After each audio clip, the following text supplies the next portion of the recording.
Welcome everybody to the Win Again Clubroom. My name is Mark Moyer. I am super duper excited to have you all here. We're going to have a great conversation with Buddy shortly, but that's actually not his last name, Shortly. It's in fact quite longly. But thank you all for being here. Just as a reminder, again, what our mission here is to help elevate each other, share our networks, share our expertise, and really help those around us rise to a new level. So with that said, I've got a fantastic gentleman in the club room today. His name is Buddy Biancalana, and Buddy was born and raised in Northern California, just minutes away from the Golden Gate Bridge. He did not spend time at Alcatraz, I'm pretty sure, and I don't even know if he tried to swim it at all. We'll have to ask him that. But Buddy was drafted by the Kansas City Royals at the age of 18. He ended up playing with them for 5 or so years. He played in the 1985 World Series. They won that. I'm going to have to ask him about some of the baseball stuff, but more importantly, he's really developed over the last several years a program called Zone Motion. That's his company. I want to bring him into the clubroom zone, and he's going to be in here one second. But thanks so much for being here, Buddy. Really appreciate you sharing your time today. I think that you're going to find that Buddy is, there he is, Zone Motion. I love it. And oh God, I got to get my own swag. I just have sailboats today. Anyway, but thanks for being here, Buddy. Appreciate it. Thanks for having me, Mark. Now, okay. So did you ever swim over to Alcatraz? Just for on a lark? I've never swam in the bay. Swam in the bay. No. Does anybody? Is it safe or not? Oh, safe? People do. Yeah, people surf off of not right off the end of the bridge, the San Francisco side of the bridge. People surf down in there, and it's very rough. You got to be really an advanced surfer. Wow, I mean, it just seems like that's always churning around there. So, it's not surprising when they say people didn't survive leaving Alcatraz. But I guess what do they think? 1 or 2 people did, or something escaped? Yeah, something like that, right? But anyway, I've toured Alcatraz years ago. It's an interesting, pretty dark spot. Pretty dark spot. I was going to say, speaking of dark spots, let's talk about the Royals, but that's a terrible thing to say. Okay. I'm a Yankees fan. Let's talk about the Mets. Yeah. Well, they've been turning it around lately, right? So I guess the Mets fans are feeling a little bit better about things these days. But anyway, let's jump right in, because I guess what I want to hear a little bit about is,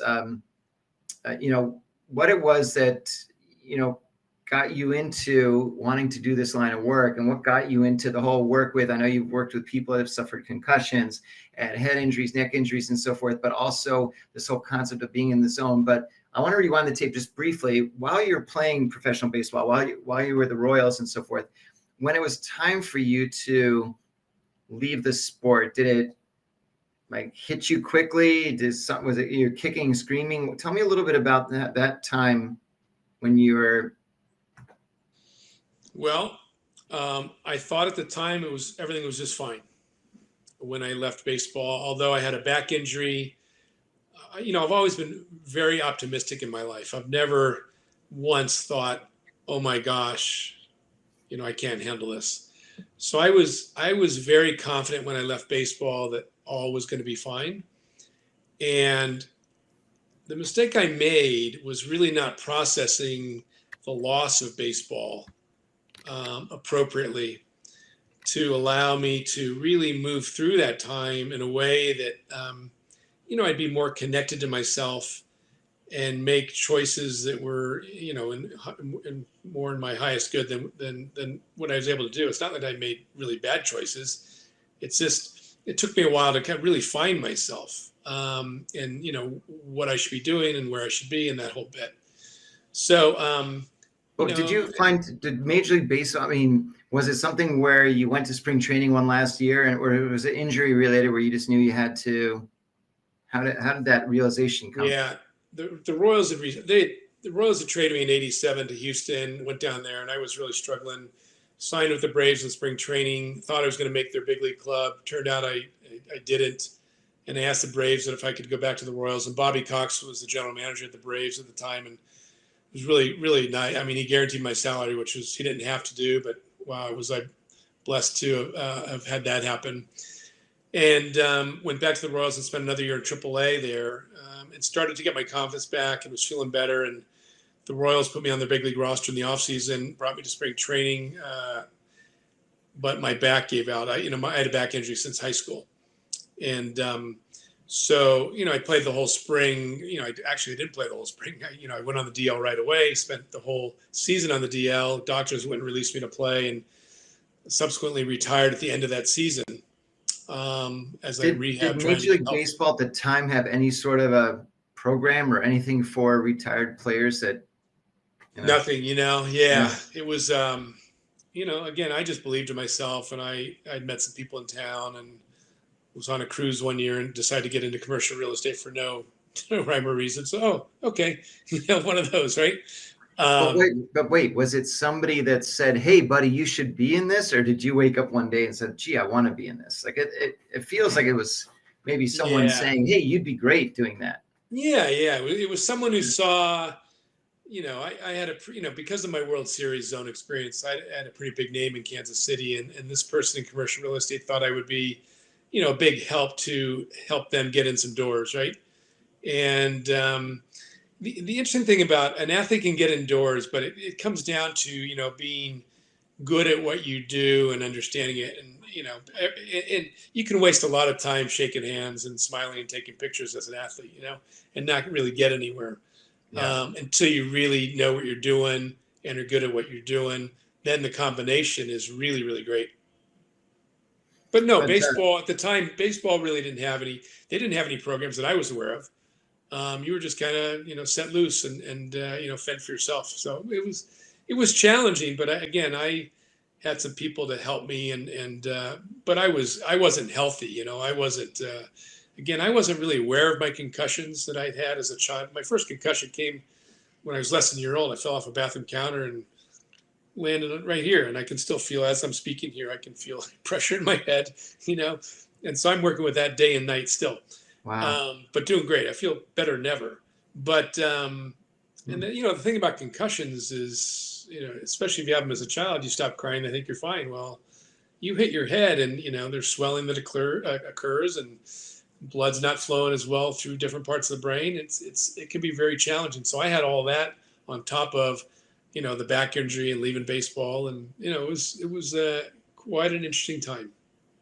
But I wouldn't trade it. It really allowed me to do what I'm doing now. So, well, let's talk about that. So, how did it allow you to do that? Like, what brought you into? Yeah, through life's challenges and the healing of getting back to concussions for a moment is when you've had years ago when you had what was never diagnosed as a concussion but was a concussion. And head injuries, it was never really diagnosed as head injuries. You just hit your head and you stop crying, you're okay. It's like, well, through trying to figure out what the heck was wrong with me. Why don't I feel good? And trying, all kinds of different modalities that were all very, very helpful. The gift has been that it's really allowed me to file down and really have to understand how, the human physiology functions, the brain and the brain body connection.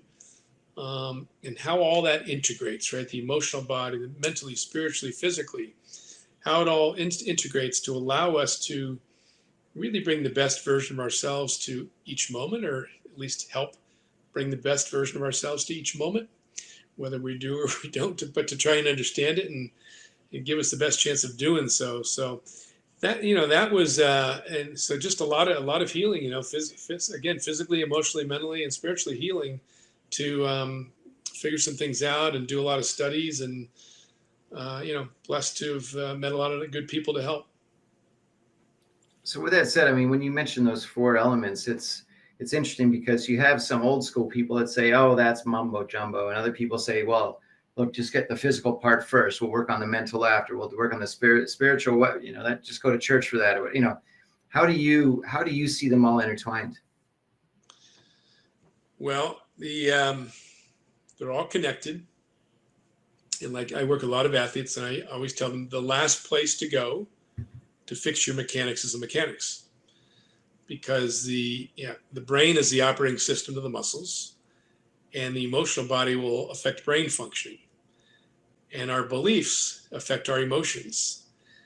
And so the beliefs can be based on the spiritual understanding of who we're not, or who we are, who we really are, who we're really not.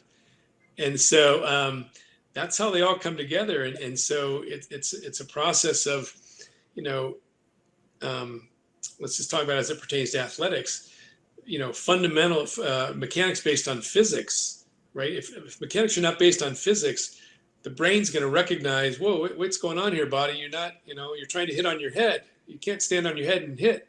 Things like that. I'm being, this is a little extreme here.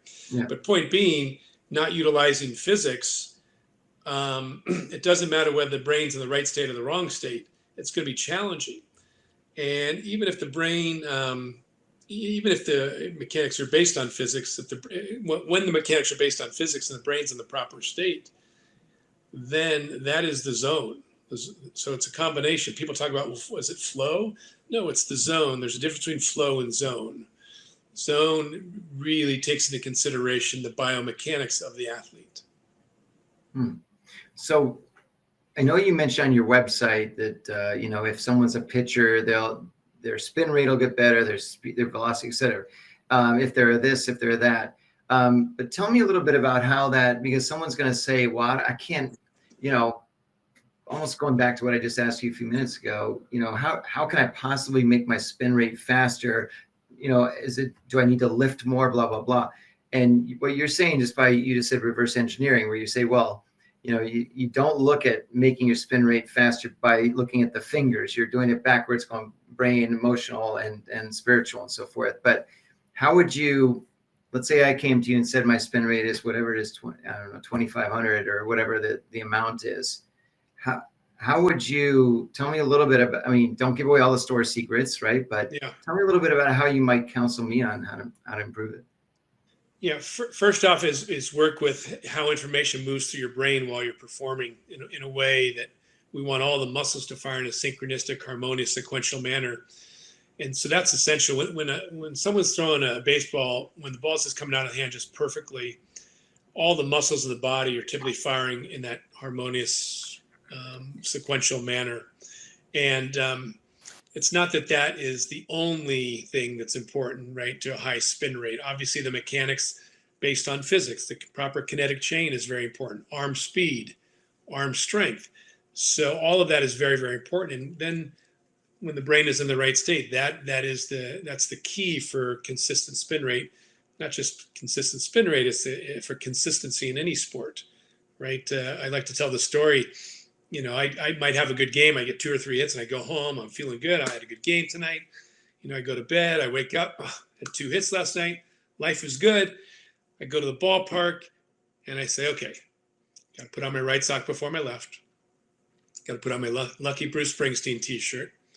Got to take my 10 off the tee, my 10 front toss, take my batting practice. And I'm just going to hope that I can perform as well tonight as I played last night without really understanding what happened last night that allowed me to experience the game in a way that I had more time. I wasn't really thinking. Everything was just very fluid with great timing without understanding.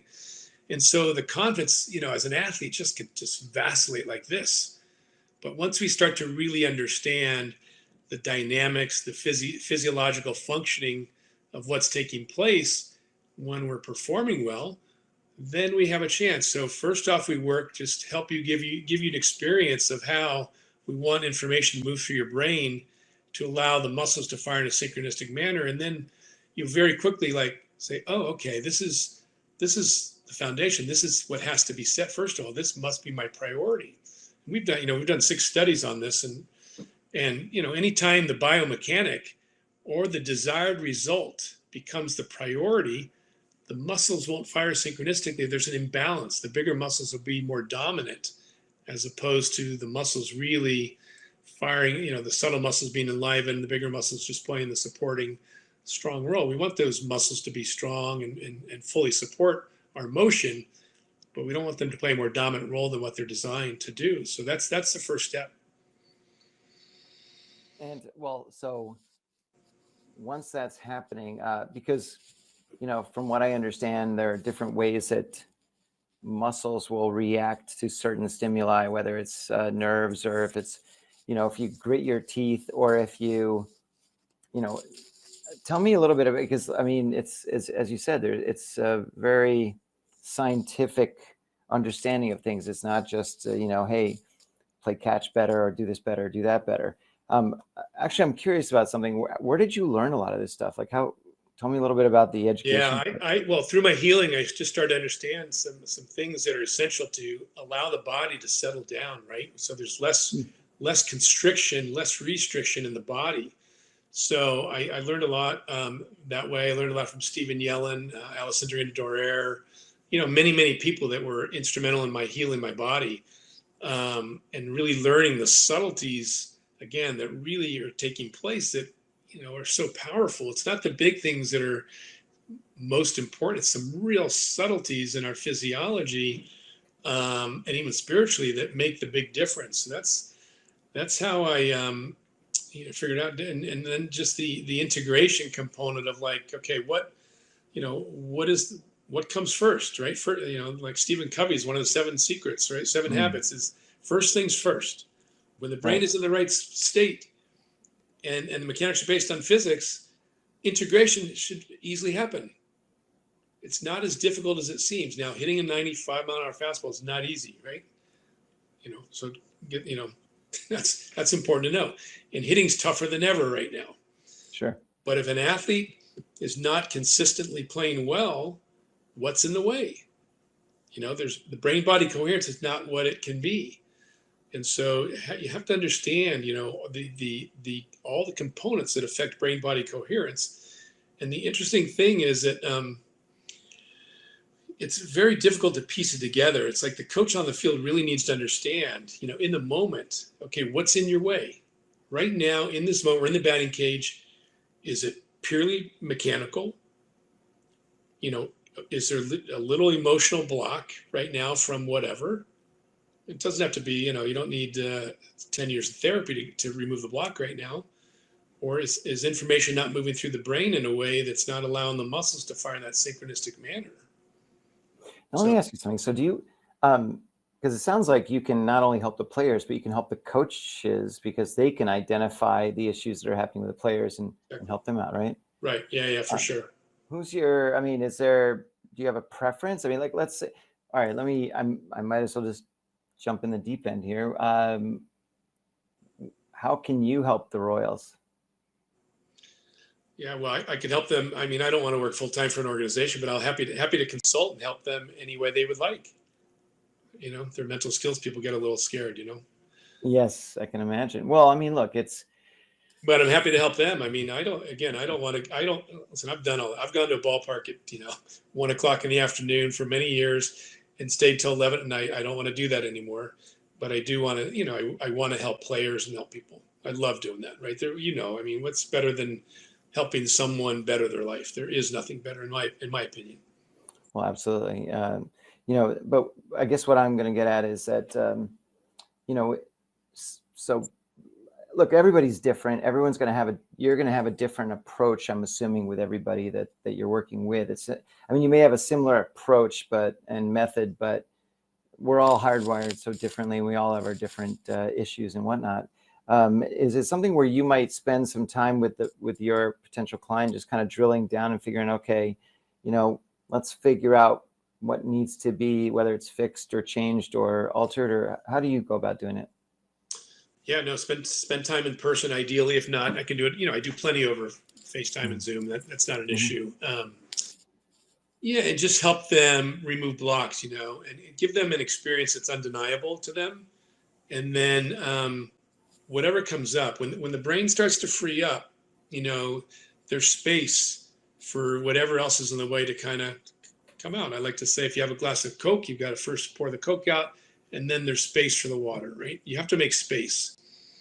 And so when we're dealing with humans, I mean, there are a lot of belief systems, that we've been so conditioned, right, over the years, that to kind of just give them an experience, and then help them access that experience on a regular basis by removing any blocks that are in the way. It's what we do. It's funny you said something that reminds me of something I used to tell people, that they'd say, oh, hey, Mark, we understand you have a business. So what we'd like to do is teach you how to do this to be better at that.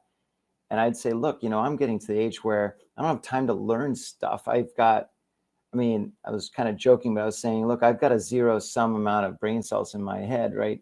I mean, if I learn something, something else has got to go. There's no room at the end. But I like how you're saying about freeing up certain areas, and especially with you're absolutely right about the belief systems, because we all tend to, we have, whether we know it or not, we have guardrails. We follow pathways that a lot of times we shouldn't or don't need to. Tell me a little bit about, if you could, and I guess I'm diving a little bit into your program, but I'm really interested in hearing this. When you work with somebody, is this something where you can in advance say, hey, Mark, I think we should be spending, I'm making this up, but 2 hours, twice a week for the next X amount of weeks? Or is it something where you'll say, well, look, why don't we just see how we are after 4 weeks? Or is there a time frame, or how do you like to do it? Yeah, I need at least initial 2 months with someone, Okay. and then at the end of 2 months, evaluate, see where they are. And everybody's a little bit different. It just depends on one's nervous system and just kind of like I just took on a new client, a professional baseball player right now who's in Double A, and it's just very interesting to see the mind kind of start to move in the direction that we want it, right? And then it just kind of will drift back a little bit, so kind of like pound on it, right? And it just kind of, not pound on it, but Yeah. then you just kind of keep moving, because the conditioning, it runs very, very deep, and especially in season, the stress of performing, the pressure performing for players who are not really as aligned as we would like, so they feel the pressure a little more so, right? To kind of stay, hold their hand, daily, right? Daily, because they can just kind of drift back to the old paradigm, the old beliefs that, Yeah. That's interesting. Now, there's a lot of folks here and a lot of people that will be watching this later who are not necessarily current athletes, professional or otherwise, but they're entrepreneurs and business people and executives and so forth. How can what you're teaching and what you're sharing and your expertise translate from the sports world to business?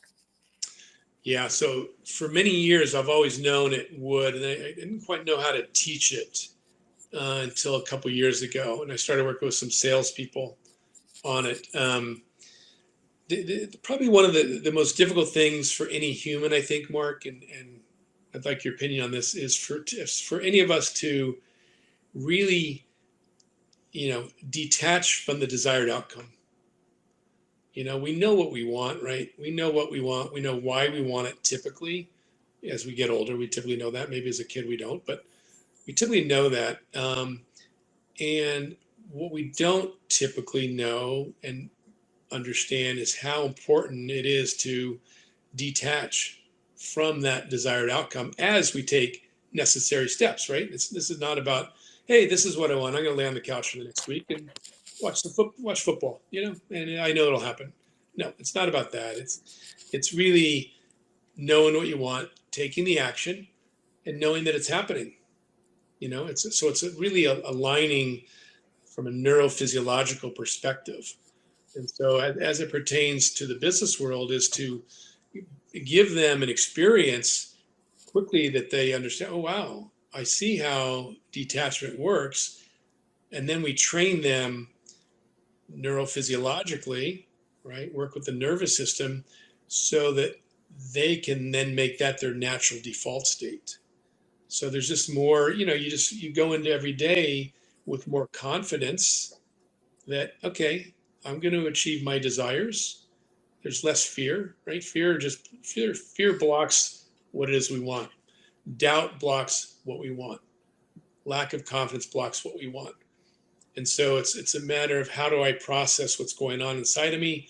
How do I free myself up to know for sure that I'm achieving my desired result?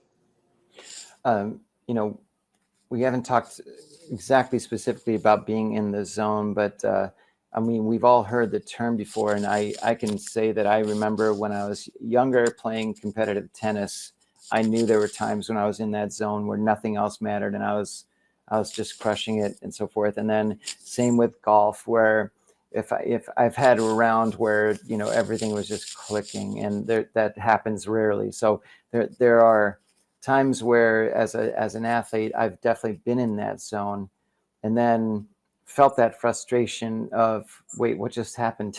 Where'd that zone go? I'm out of it now. And I bounced out.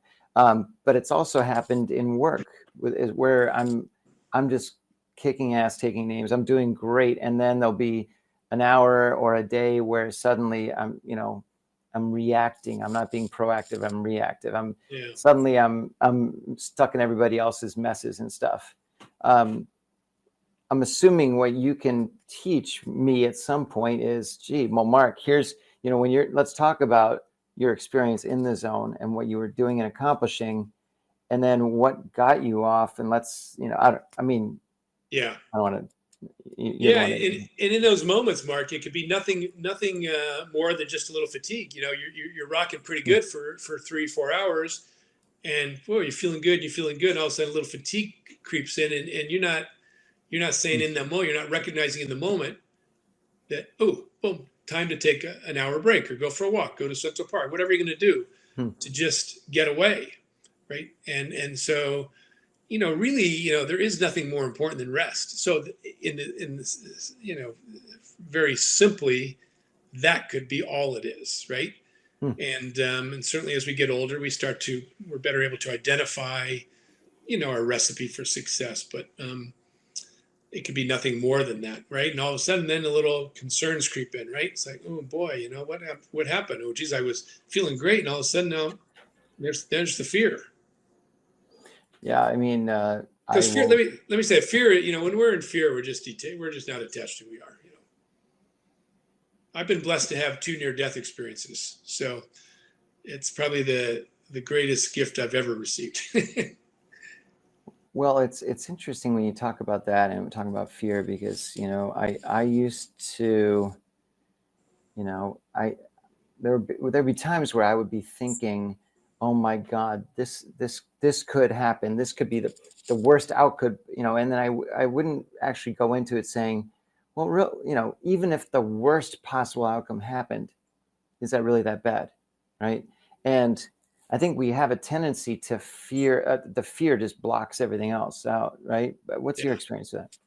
Yeah, for sure. I mean, the fear, you know, the subconscious controls our life. You know, we don't know until we do why we're experiencing what we're experiencing.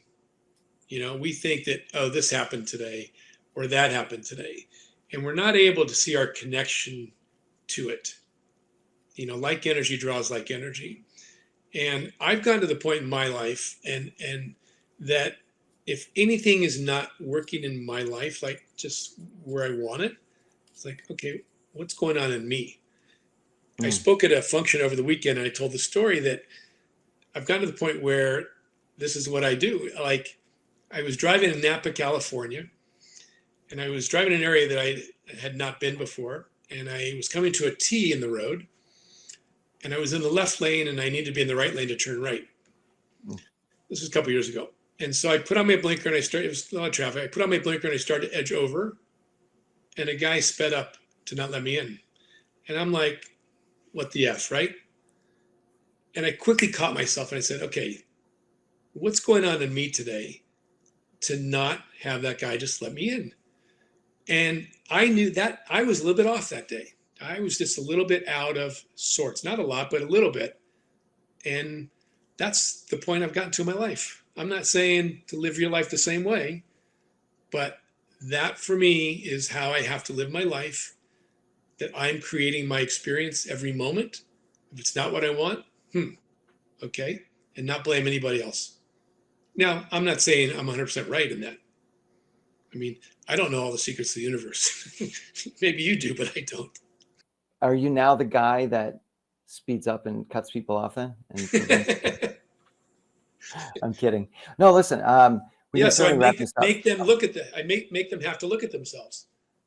No, I think that's fantastic, because I mean, look, I'm in New York City, and it's possible that I may exhibit the occasional bit of aggressive driving. I may or may not allegedly use the FDR as my own personal little whatever it is. But I do want to thank you very much for coming today and speaking about this. Do me a favor, tell everybody what's the best way to get a hold of you and what your website is, if you could. Yeah, thanks. Zonemotion.com is my website. They can send me an email to buddy@zonemotion.com. I'm on Instagram and LinkedIn is kind of where I do most of my social media, a little bit on Facebook, but yeah. And anybody who's on today who I'm offering 10% off if anybody wants to work with me, or, I'm happy to be of help to any of you. I mean, if there's a way, those of you who are listening, participating today, if there's any way that I can help you, I'd love to connect you. As Mark said, that's why we're here, and I love helping others. And so please reach out to me. This all sounds so fantastic, and I think I will be myself digging deep into the recesses of your brain to see if we can find something to get things cranking on my end. But I appreciate you sharing your time with me, buddy. Thank you so much, and with everybody here. We all really appreciate this, and look forward to keeping everything up going. Great. Thanks for having me, Mark. Really appreciate it. My pleasure. No, thanks, buddy.